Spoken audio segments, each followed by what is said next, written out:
Hi, everyone. It's really lovely to be here with you all. And thank you, Julie, for that very kind introduction. I find connecting to the Torah and through studying the Parsha very grounding.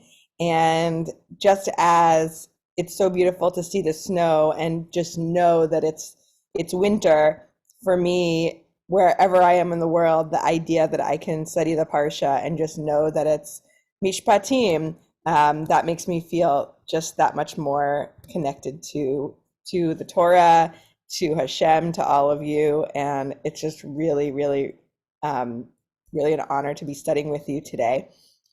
We're going to have a very elaborate source sheet that I'm very excited to share with you, but before we jump into that, I'm just going to do a little quick intro. So I want to ask folks here, how many people have animals in their life, either an animal that lives in your house or maybe in your backyard, like a domestic animal? And if you have if you have an animal, I want you to type in the chat what animal is in your life, and also if you want, you can also say their name. So someone has a deer, so that would be counted as a wild animal. That's also very important, but for now, we're going to focus on the domesticated animals. All right, so we're seeing some cats, chihuahuas. Okay, amazing. Cats that fight with each other, love it. Someone's telling us their cat is orange. Nice gingy cat. People love, okay, amazing. So we have cats, we have dogs. All right, amazing. And then my next question is, what do your animals eat? So if you have a domesticated animal that's in your possession, what do they eat? And I'm going to ask this in a funny way. So there's what you feed them, and then there's what they eat. So they might eat some things that are in addition to what you're feeding them. So what do they eat? So for example, my cat likes treats. He wishes that his whole diet was treats. And a lot of us, maybe if we have a domesticated animal, right, plastic bags, cardboard, anything they find in the street. Some of our animals, their favorite thing to eat is really anything that we're eating. They want to be eating that. Leaves, everything in the street. Ay, ay, ay. Challah. All right, good. So there's like the cheap food, there's the expensive food. They have like different tastes. Oh, your dog ate your crayons. Oh no. All right, so we're going to be talking about animals and eating animals, both eating animals and us as humans who are eating animals, humans who eat animals. And that is because there is a section of this Parsha that tells us about what animals we can and can't eat. And unlike some other parts of the Torah, which lists categories of animals, we're going to be talking about the state of the animals that they are when we find them, and what makes an animal kosher in terms of eating the animal. So we're going to start. I'm going to share my screen, but you can also follow along. Julie's going to put the link in the chat. So in our Parsha today, we have this line in Exodus 22. Anshe Kodesh Tihiyun lo li, uvasar basada treyfah lo tochelu lakelev tashlichun oto. So this is the first time we have this word treyfah, and here is the translation. You shall be a people of holiness to me.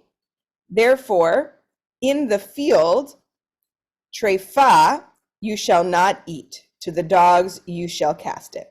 So there are many thoughts that and questions that come up with this line, because what does this mean in the field? But the idea here is part of being holy is that if you find a treyfah, you should not eat it. You should cast it to the dogs.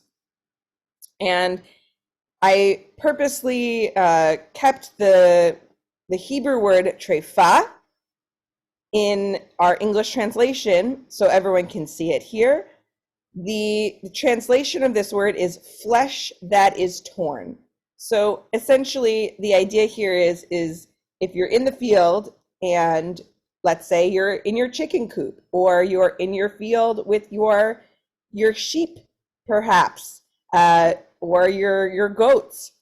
They didn't actually eat so many cows in those days. Those were more for work animals. Occasionally, if that animal was healthy enough to be eaten, but not healthy enough to work, occasionally at the end of their life, you might eat a cow, but mostly we're talking about goats or sheep or chickens. I wore my chicken feather earrings today in honor of our Parsha. These are from kosher slaughtered chickens, so we'll talk more about what that means that they were kosher slaughtered chickens. We have this Hebrew word treyfah, and we're going to be talking almost the entire time today about what this word treyfah means and what it has to do with us and modern day kashrut.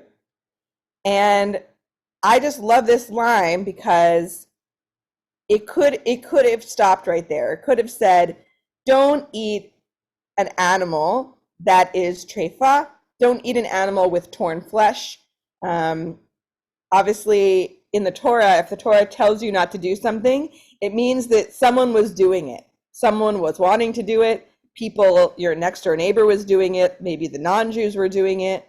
The idea that you have an animal, let's say a goat, that you've raised, you've fed, you've watered, you've kept from getting sick, you've given space to sleep, you've taken care of this goat, and perhaps you're in the field, you see this goat, you think, I'm hungry, I'm going to slaughter a goat, and I'm going to bring this goat to the shochet perhaps.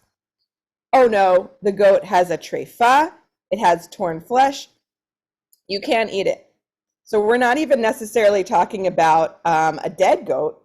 We're talking about an alive goat that has a tear, some sort of treyfah, something in their body. But it goes out of its way, the text, to say, but you should give it to the dogs, that you should feed it to your dogs, and you shouldn't waste it. So lest you think that this animal that you raised is that you're in the field, you're in your field, you shouldn't eat it, you should cast it to the dogs. Rashi makes sure that we all know that actually we shouldn't be having any animal that's torn, whether it's in the field or indoors. He says the same holds good in the case the animal is torn in the house, only that scripture speaks of what usually happens, mentioning the field because it's a place where it is usual for cattle to be torn. So he actually mentions cattle, and he gives some other examples of this. Rashi also says this, referencing this line, cast it to the dogs. Gotta love these old English translations. Ye shall cast it to the dogs. You may give it to a heathen as well as to the dog. Or perhaps this is not so, but kelev, dog, is to be taken literally. And of course, those of us with dogs, we've all been in this situation where we have this food that is maybe we don't want it, or the dog wants it, and we give it to the dog. And this is kind of a funny passage that says you should give it to the stranger or sell it to an alien. And so it's saying that you can derive benefit from a treyfah, meaning you can sell it. You can actually make money off of this thing that you can no longer eat. He says, but if this is so, what is the force of the scripture expressly saying to the dog? It is to teach you that the dog is to be given preference in this respect. And scripture tells you at the same time that God does not withhold any reward due to any of his creatures. The dog is entitled to his reward because it is stated, but against the children of Israel shall not a dog move its tongue. And this happened. The Holy One, blessed be he, give it the reward it deserves. We have another comment from Ibn Ezra that focuses on the lamed likelev, to the dog. and it says actually, excuse me, la kelev. Let's just go look at our Torah line just for a second. Why does it say la kelev, to the dog? Why doesn't it could have said to the dogs, l'kalavim, to dogs in general. Feed it to the dogs, meaning you shouldn't eat it, but give it to your other domesticated animals who aren't held at the same level of kashrut as the humans in your community. Why does it say la kelev? Ibn Ezra says the lamed prefixed kelev was vocalized with a patach la because of the reference to the dog who guards the oxen and the flock. So perhaps this dog is a working dog. Torn meat is not fit for anyone, only for a dog. And so this is maybe a disagreement that with the Rashi. Rabbi Moses HaKohen says that torn meat is unhealthier than meat from an animal that dies of natural causes. There is something poison-like in torn meat that is harmful to the health of human beings. Hence, Scripture does not permit one to give torn meat unto the stranger that is within thy gates, or sell it to a foreigner as it does to meat from an animal that dies of natural causes. So here the idea is that that the meat has to go to the dog, and it shouldn't go to a human. And I love this. I love this idea because basically they're arguing about germ theory, and they're arguing about, you know, how you treat your dog versus how you treat a stranger. And I love trying to imagine the people in those days, what they knew about digestion, about health, and about how they treated their dog versus how they treat perhaps a poor person or someone in their community who doesn't keep kosher but would benefit from some meat. So they might have even known that an animal with a tear in their flesh, you could still eat that animal. They just, because of this line in the Torah, they're being very strict that it's not kosher. All right, so first of all, I had this question: can you drink the milk? We're going to get to that in the second half. It's a very, very important question. Because one of the ideas of kashrut is that what makes a product kosher is it comes from a kosher animal. So for example, if I go to the store and I see camel milk, that's just never going to be kosher because a camel is not a kosher animal. But what if I go to the store and I get milk? How do I know that milk came from an animal that doesn't have a treyfah? We're going to talk about that in the second half. We have another question that says, is torn meat done by another animal or on accident? Does it matter?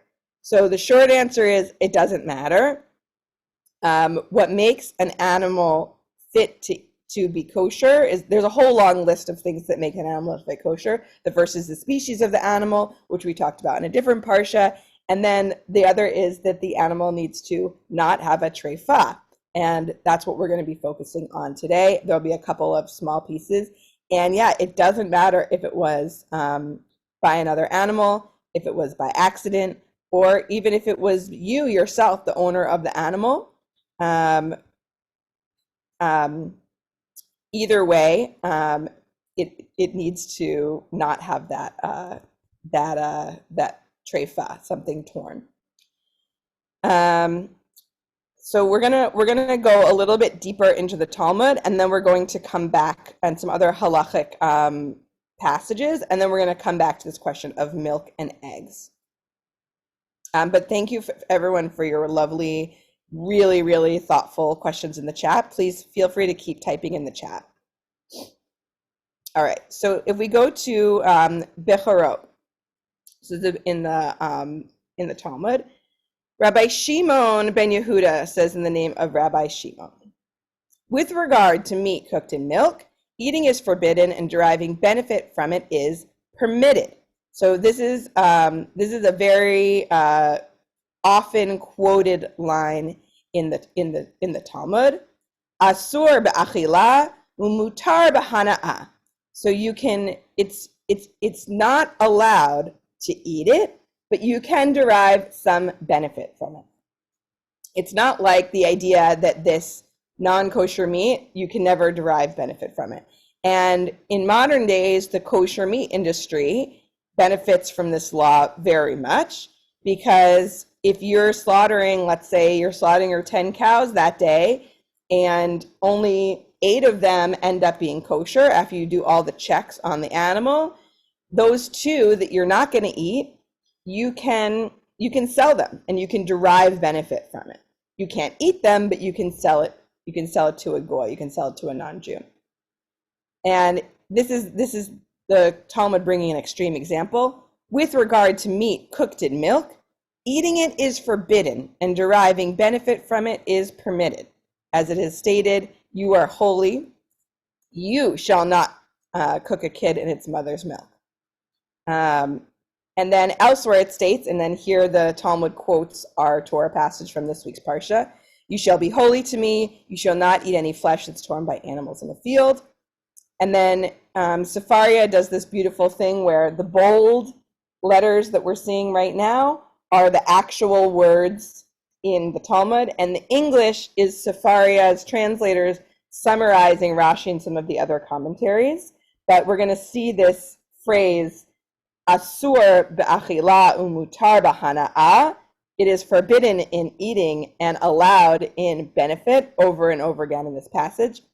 Just as there with regard to an animal torn by animals, which is forbidden as a treyfah, and this is the simple meaning of the text. Someone asked before, who's tearing the animal? Is it always a treyfah?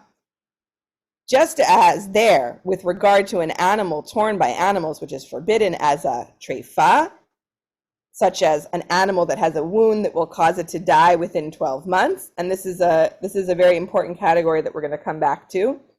Eating it is forbidden, but deriving benefit from it is permitted.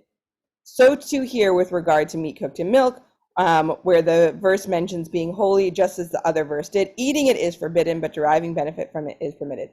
Side note, not everyone throughout history agrees with this statement about deriving benefit from something that has combined milk and meat. I'm not going to be making a halachic ruling on this, but just to see that this example, they go out of their way to say that when we have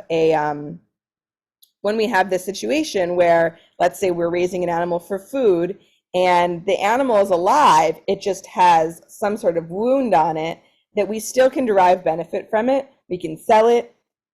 We can do something else with it. I know my colleague Julie here and has a colleague who makes Torahs out of deer that were hunted. And so those deer that were hunted, they had a treyfah. They were hunted. They weren't shechted. They weren't killed in a kosher method. But she's able to derive benefit from the deer, which are originally a kosher animal, to make Torah scrolls. All right, I'm just peeking at the chat over here. All right, some great questions. How does veganism figure into this parsha? Love that question. Might not get to it, but I love that question. I love that this parsha is not just talking about what animals that humans can eat, but what can we feed our animals.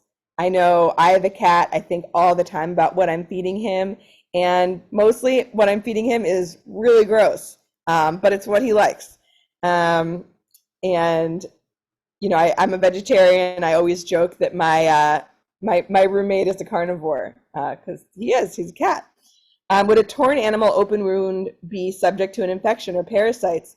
That is such a good question. And I love that question because it helps us think about, why did people come up with this idea of kashrut? Some will say, well, it's written in the Torah, God said, okay, good. But how much did people know? We didn't have what we know now about bacteria. So if those are, it's one thing if it's some sort of parasite that you can see, but if we're talking about an invisible infection, what did they know? That they just one tear in the animal could make the animal non-kosher. And this idea of 12 months, which is not explicitly in our parsha, but there's this idea that in order for an animal to be kosher, on the day that you shecht it, on the day that you do kosher slaughter and butchering on the animal, it has to be so healthy that it could stay alive for 12 months. So keep that in mind. We're going to come back to it. But I completely agree. I think that's where they're going, except that I don't know how much those people knew about bacterial infections and parasites and other things like that.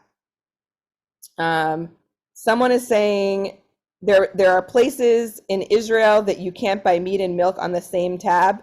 I'm sure there are some places like that, but there are plenty of grocery stores in Israel where you can buy both. I could imagine there are some stores that are strict like that, but it's not a law in the country.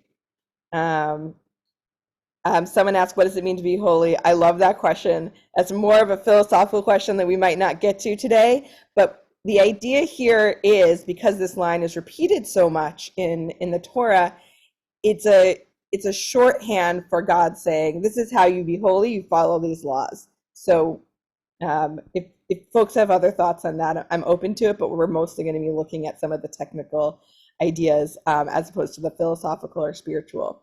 Someone says, why can't we eat fowl, meaning like a chicken, with milk, as it doesn't make milk? Great question. We're not going to get to that today. There's historical evidence for and against that practice.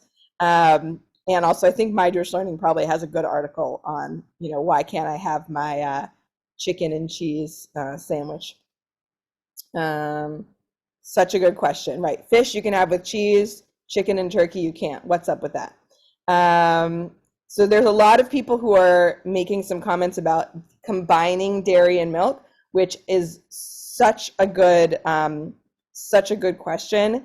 We're not going to go there today because I really want to focus on the treyfah thing because it's a lesser known category of kashrut. But Julie's going to put in the chat some great My Jewish Learning articles that you can read, and potentially a video on the topic that you can watch later. I love this question from Steve. Does any of this relate to why a blemish-free etrog is important? So my short answer to that is there's a lot of different places in the Torah, and then later, so the idea of a blemish-free etrog comes later after the Torah, that certain things have to be blemish-free in order to for them to be kosher, but it's a very, very different category than meat. Because in the case of animals and kosher animals, it's not just being blemish-free on the outside, they also need their organs to be blemish-free. And so it's not just about how it looks, but it's also about the health of the animal. So before, 100 years ago or so, the health of this is very important actually. The health of the animal, and this doesn't just have to do with kosher, that has to do with all raising animals for food. The health of the animal corresponded to the kashrut, but it also corresponded to how the animal was raised. So I want people to listen very carefully to this. Before we had antibiotics, before we had all of these synthetic and mass-produced vitamins and all these other additives that we were giving our animals, but especially antibiotics, you couldn't have a factory farm. It couldn't exist. Because if you wanted the animal to be kosher, and if you just wanted the animal to be healthy enough to live to the day that you slaughtered it to eat it, you needed to give that animal space. You needed to give that animal fresh air. You needed to give that animal healthy food. You needed to have a space for that animal to live a good life. Because if you didn't, this animal is going to die or be very, very sick on the day that you slaughter it.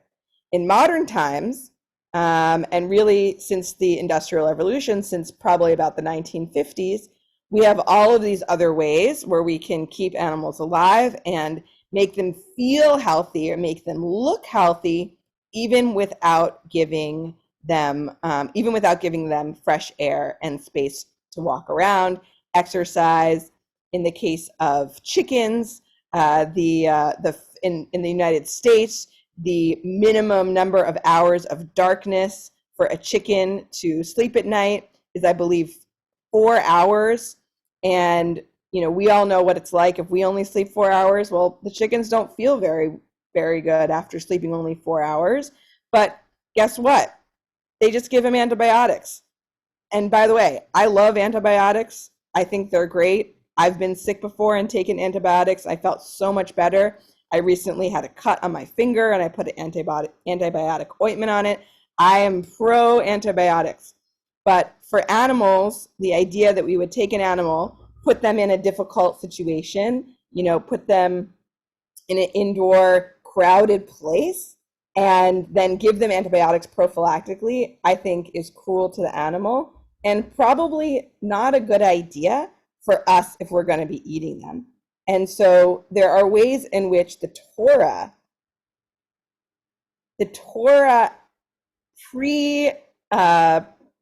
had a premonition, we could say, that hurting animals, eating animals that are hurt is what we need to set up for kashrut.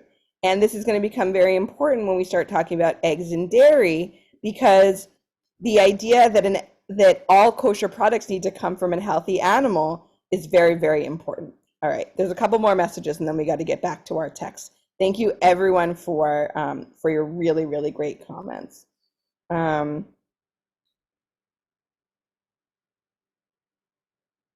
So just to clarify, someone said, how can you hunt a deer in a way that it could be koshered? So the short answer to that is you would have to trap it in a net, and then you would have to shecht it with a knife on its neck.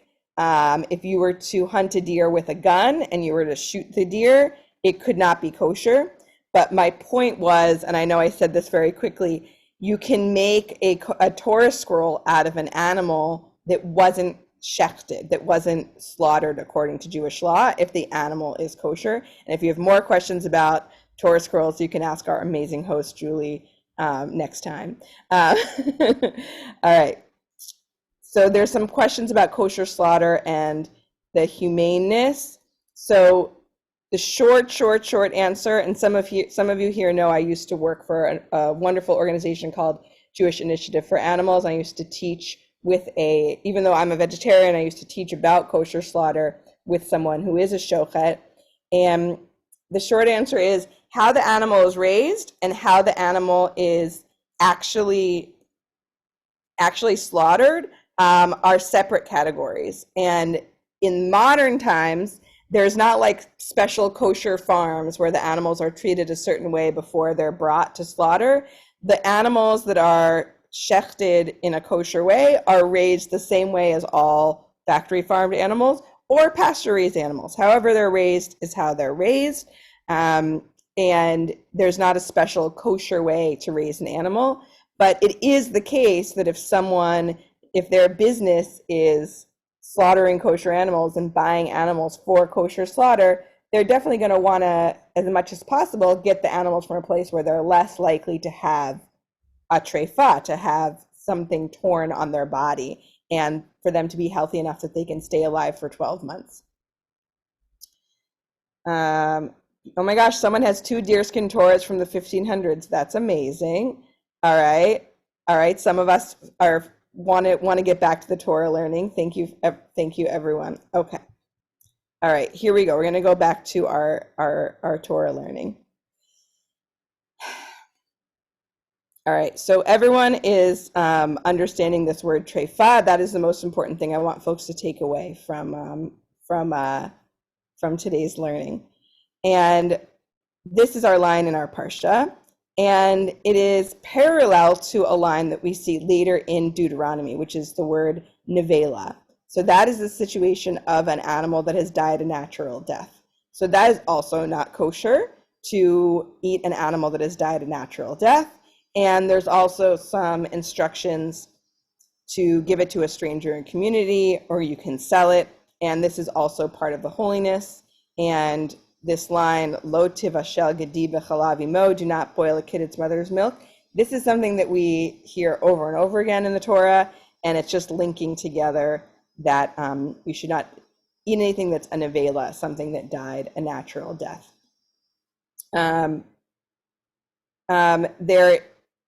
There is a long passage here that we're just going to skip that talks about about the steps of slaughter, and basically if you accidentally kill the animal before you're done with the slaughter, that also makes it a nevela.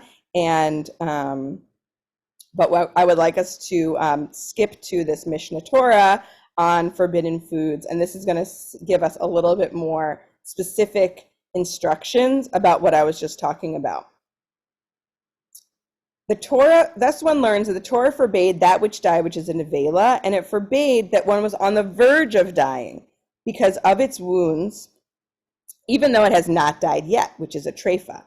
Just as you would not distinguish with regard to death between one that died of its own, whether it fell and died, whether it was strangled until it died, whether it was trampled by a wild beast which killed it.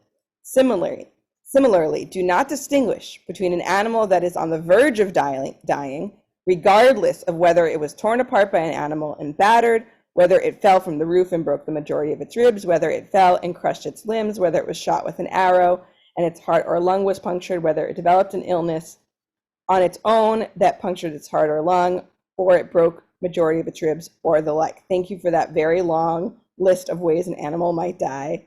Rambam. Since it is on the verge of death, regardless of the cause, it is a treyfah, whether the cause was flesh and blood or by the hands of heaven. So the idea is, we don't know, whatever the reason is, he's now considering that a treyfah. And this is a translation by Rabbi Ari Bernstein of Jewish Initiative for Animals. So we have this very, very, very specific, elaborate situation. We could have just said, what makes an animal kosher to eat is that it was slaughtered in a kosher way. But then, of course, there's this question: how healthy should the animal be when it is slaughtered? Okay. Now we're going to talk briefly about milk and eggs, and then we're going to wrap up. Keep all the great comments coming through. So the question is, what is the law regarding milk and eggs that come from a treyfah animal? If they are forbidden, how do we know whether any particular milk or egg is forbidden or permitted? So, of course, in modern times, it's still the case that most of our milk and eggs come from animals that might be given antibiotics, might be living in close quarters. We don't know the health of those animals. Most of us who buy milk and eggs are getting them from stores where, those stores are getting them from a facility and the facility is getting them from another place. It's not necessarily, you can have kosher milk or kosher eggs without checking the health of the animal or having those certified kosher. So this is going all the way back from the Tosefta. So one opinion is you can buy eggs from any place and you needn't worry if they are from a nevelo or treyfah. So even if an animal has some sort of tear or is dying or will die within 12 months, you can have those eggs. And again, most of us know this. Most of us know that we can buy milk or eggs from anyone. It doesn't need to be from a kosher source. There's a very, very long, elaborate discussion in ancient Jewish literature. This is just from the Mishnah that talks about, what about the milk inside the animal carcass? You slaughtered an animal, and then now there's milk inside of them. So could you eat that? So this opinion says you should not eat that. And going on with regard to one who curdled the milk by using the skin of the stomach of a kosher animal, and we know that this is done in modern times because we talk about animal rennet versus vegetable rennet in terms of cheese ingredients. With regard to one who curdled the milk by using the skin of the stomach of a kosher animal as a coagulant to make cheese, which may then have the taste of meat cooked in milk, if the measure of the skin is enough to impart flavor to the milk, that cheese is prohibited. In case of a kosher animal that suckled from milk from a treyfah, so in this case, we're imagining there's a baby that's suckling milk from a mother, but the mother is not well, the milk in the stomach is prohibited as the milk is from a treyfah. If it was a treyfah that suckled milk from a kosher animal, the milk in the stomach is permitted. So now this is the reverse. So the baby has some sort of, cut on their body, that milk in their stomach is permitted. In any case, there's a very deep, very specific discussion about what to do with that milk. Again, this is not an industrialized system. In ancient times, people were constantly thinking, what do we do with every last piece of the animal? Can we eat it? Can we sell it, etc. And just to name, this is this word keva. That's this congealed milk in the stomach of the animal that you would find if you slaughtered an animal that just drank some milk. At the bottom of our sheet here, I have just a summary of the vocab from today. I use this word many, many times, treyfah. And this is a word in biblical Hebrew from our parsha, nevela, which is a carcass. Originally, there are some other definitions of it that evolved later. Keva, we just said.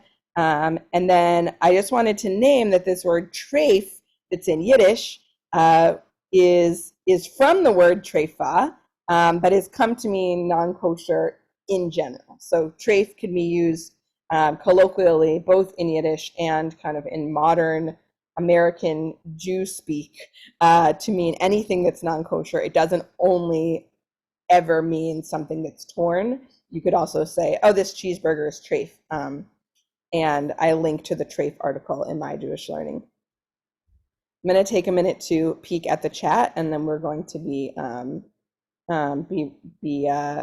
wrapping up. So, someone said, is there a law prohibiting eating as much ice cream as we want? Love that question. Not yet, not yet. Someone said free-range eggs and grass-fed cows' milk is kosher, right? So you might decide, you might derive from this that if you want to be like extra kosher, you might decide that something that's important to you within the laws of kashrut is that the animals had space and air before we took their eggs and dairy. I'm not saying this as a halakhic authority, because in modern times we separate kashrut from these animal husbandry or tsar b'lei chayim, how we treat the animals. And I think that it's very common and becoming more common that people are going back to the old ways and saying, well, I don't care if you gave the chicken antibiotics and she felt healthy and happy on the day that she laid that egg. I would rather have from an egg that lived outside, have a pasture-raised egg. And that's becoming very very common and popular. And even though it can be more expensive, it's becoming the more we have states, many states in our country right now outlaw eggs from caged chickens, and it's becoming more affordable.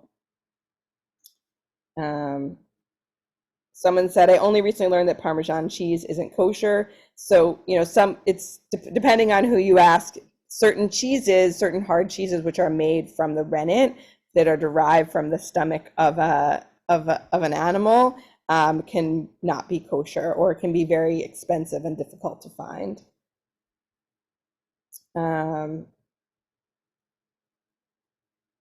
So I'm going to take this last question from Joel, and then we're gonna conclude.